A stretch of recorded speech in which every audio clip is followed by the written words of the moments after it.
রংপুর বাংলাদেশের ১ নম্বর জেলা হোক। আমি অর্থনীতির পাইনি, আমি শান্তির জন্য পেয়েছি। কাজে ওইটা করতে হবে, যেগুলো বলছেন এগুলো অনেকগুলো বিষয় আছে, একসঙ্গে বসতে হবে, করতে হবে, সব লটর পটর অবস্থার মধ্যে আছে, কোনোটাই ঠিক মতো চলে যায়। কাজে ওইটাকে ঠিক করা এবং সবাইকে সমর্থন দিতে হবে। আপনারা যদি বলেন যে না এটা পারতেছে না, তাহলে বাদ দাও, তাহলেও শেষ, ওখানে শেষ।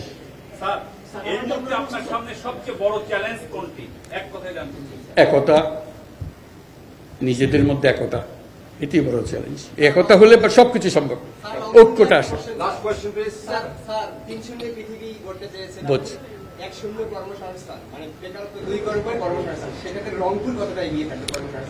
সবাই এগিয়ে থাকবে।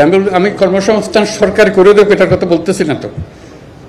আমার কথাটা হলো আমরা চাকরি চাই না, আমরা চাকরি প্রার্থী নই, আমরা চাকরির দাতা প্রত্যেকে।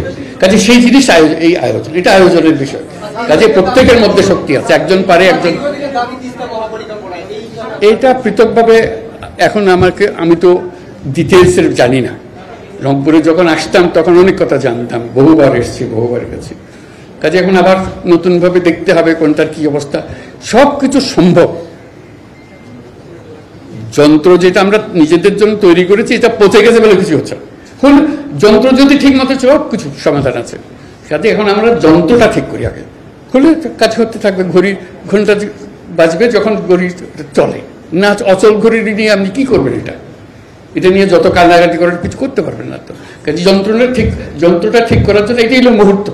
সেখানে আপনাদের ভূমিকা খুব গুরুত্বপূর্ণ। এইটা তো কেউ বলে নাই এখনো। আলাপ হলে তখন দেখা যাবে কতদিনই হলে ভালো হবে, যেটা আপনারা বলেন। এটা থেকে কারোর কোনো এমন না যে এটা আমি এক্ষুনি করে দেবেন, বললে করে দেবে, কি আছে। যে করলে ভালো হবে কি ভালো হবে না সেটা আপনারা বিচার করেন আগে, নিজেদের চিন্তা করেন কতদিন হলে ভালো হবে। শেষ প্রশ্ন, এটাই শেষ।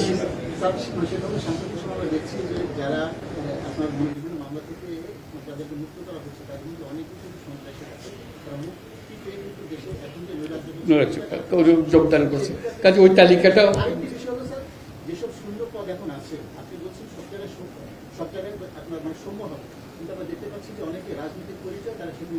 আছে, বহু দোষ আছে তো। এটা একটা আলাদা আলাদা বলার দরকার নাই, এটা সবাই জানে, আপনিও জানেন, আমিও জানি। এখন হলো যে যখন অ্যাকশন নেওয়া শুরু হবে আপনারা সমর্থন করবেন।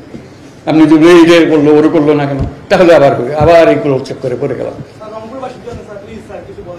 এগোতে হবে। রংপুর পিছিয়ে পড়া একটা জেলা, রংপুর বাংলাদেশের ১ নম্বর জেলা হোক, এটাই হল। Thank you.